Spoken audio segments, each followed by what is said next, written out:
As the American presidential race heats up, candidates are impressing on voters that abortion is a key issue. On Monday, the 51st anniversary of the landmark Roe v. Wade ruling that federally protected the right to have an abortion, Vice President Kamala Harris visited Wisconsin to highlight the Biden administration's support of full access to reproductive care, including abortion. In America, freedom is not to be given. It is not to be bestowed. It is ours by right. By right. And that includes the freedom to make decisions about one's own body, not the government telling you what to do. President Joe Biden, a devoted lifelong Catholic, has expressed personal reservations about abortion.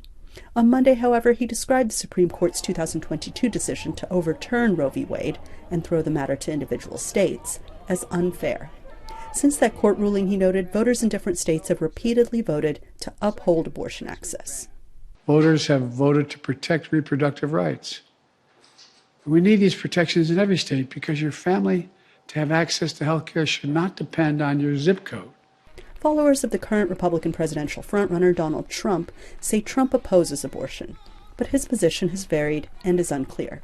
His campaign website does not address the issue. A request for comment was not immediately returned.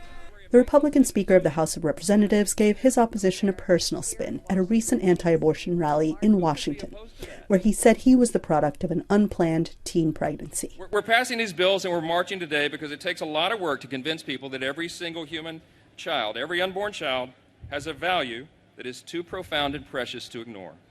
And we have every reason to be optimistic, my friends, that we can change public opinion. Anti-abortion activists say they're glad the Supreme Court put the decision back in states' hands. But now they must decide which national leader is going to move the issue forward.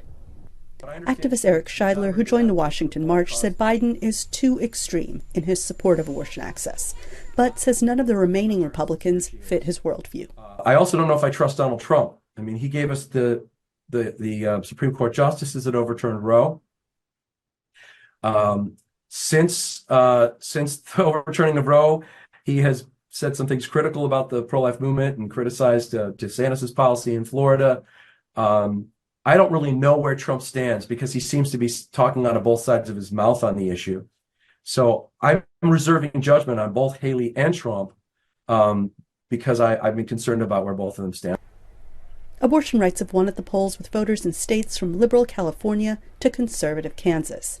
The key swing state of Ohio was the latest, with a decisive 57% approving a constitutional amendment to ensure access to abortion late last year. American voters will get their say this coming November. Anita Powell, VOA News, the White House.